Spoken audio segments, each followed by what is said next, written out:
यहाँ होकर भी आपने अपने इस भक्त को दर्शन नहीं दिए। क्या भूल हुई मुझसे? क्या दोष हुआ पूजन में जिसके कारण आपके दर्शन का परम सुख नहीं मिला मुझे? क्यों हुआ ऐसा माँ? ऐसी क्या भूल हुई मुझसे माँ? माता क्षमा करें, किंतु इतना निकट होने के उपरांत भी उसे आपके पूर्ण दर्शन का सुख क्यों नहीं प्राप्त हुआ? भक्त हनुमान, ये तो तुम भी जानते हो, भक्ति का परिणाम पुण्य संचित करने पर ही प्राप्त होता है। भक्त श्रीधर मेरा महान भक्त है, वो परम सौभाग्य प्राप्त करने के पथ पर अवश्य है, किंतु अभी उसके योग्य नहीं बन सका है। किंतु शीघ्र ही वो दिन आएगा जब मेरे पूर्ण दर्शन के साथ संसार में मेरा आविर्भाव का कारण बनेगा।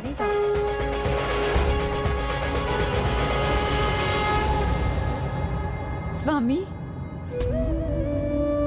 आप इस प्रकार क्यों रो रहे हैं?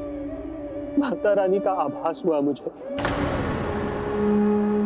उनके पच्चन देखे मैंने, फिर उनके दर्शन प्राप्त नहीं हुए मुझे। मुझसे कोई बहुत बड़ी भूल हुई है, बहुत बड़ी भूल। नहीं स्वामी, संभव है, माता आपको यहाँ आशीर्वाद देने आई थी। किंतु मुझे माता की लीला है वो, उसमें किंतु परंतु का कोई स्थान नहीं। ये बात आप भी जानते हैं। अवश्य ही माता ने आपकी पूजा से प्रसन्न होके, आपकी पुकार सुन के मुझे मेरे पुण्य का अधिकार देने आई थी। तो फिर मुझे दर्शन क्यों नहीं दिए माता ने? किंतु आपको उनके पद चिन्हों के दर्शन तो प्राप्त हुए स्वामी, हमें तो वो सुख भी प्राप्त नहीं हुआ। यदि आपसे कोई भूल होती तो माता मेरे घर चमत्कार कैसे करती? ये तो आपकी भक्ति की महानता है। तो इस वृद्धा के घर माता पधारी, आपने यहाँ जगराता किया, मुझे इस पुण्य का भागी बनाया, उसके लिए ये संभावना स्वीकार कीजिए। नहीं माता, शेष मुद्राएं आप रख लीजिए, मेरे लिए एक ही स्वर्ण मुद्रा पर्याप्त है। जय माता की।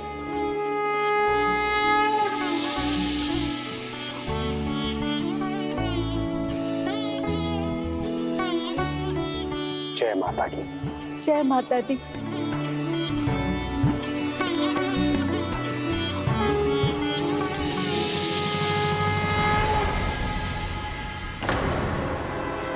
देखो भला, इतनी सारी मुद्राएं, मैं तो श्रीधर के साथ प्रयास कर रहा था कि वो व्रत उसे स्वर्ण मुद्राएं देंगी, किंतु मुझे लग रहा है कि ये सारी मुद्राएं हमें मिलने वाली हैं।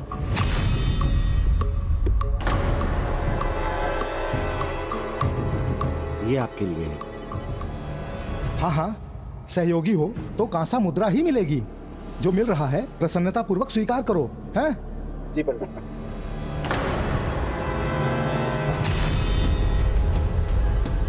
आप मुख्य पंडित हैं, तो आपके लिए आपके सहयोगी से 2 गुना स्वीकार कीजिए।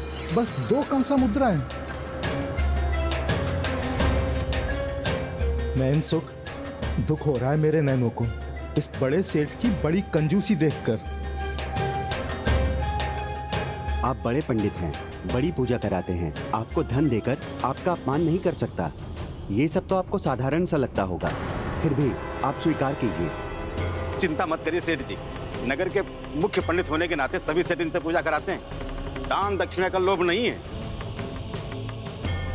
ना पंडित जी? हाँ हाँ, उचित कहते हो तुम। लाइए, दे दीजिए। चले भोला, आज्ञा दीजिए।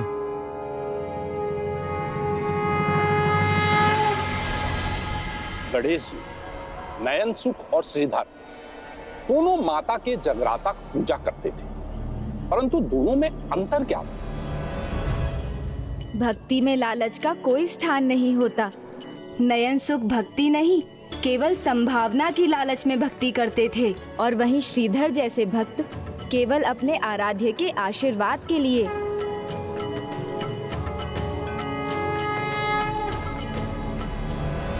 क्या क्या देने को कहा था और दिया क्या?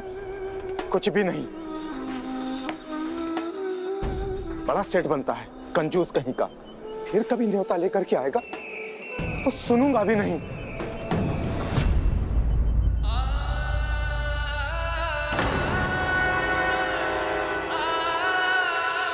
कम से कम इतना तो हुआ कि मैं श्रीधर के समान खाली हाथ नहीं आया। एक फल, मिष्ठान, मेवा और साथ ही कांसे की 2 मुद्राएं मिली हैं मुझे।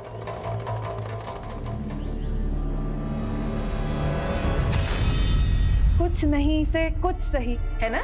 हाँ, उचित कहा तुमने। कुछ नहीं से कुछ सही। लगता है सेठ जी को निचोड़ नहीं पाए नयनसुख जी।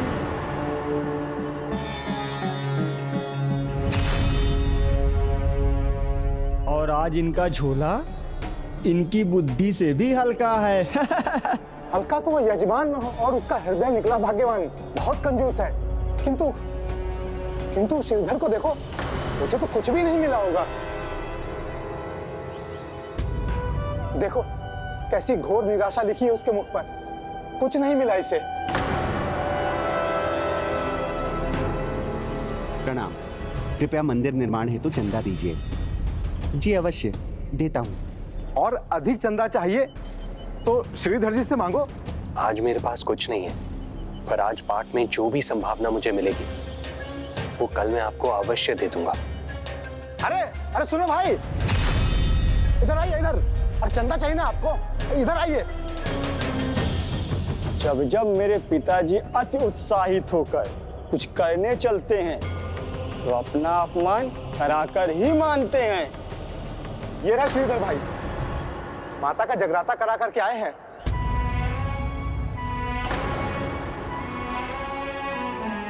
प्रणाम श्रीधर जी। प्रणाम। प्रणाम। आप मंदिर के लिए सहयोग देंगे ना? हाँ अवश्य देंगे, क्यों नहीं देंगे। और साधारण सहयोग नहीं, स्वर्ण मुद्रा देंगे।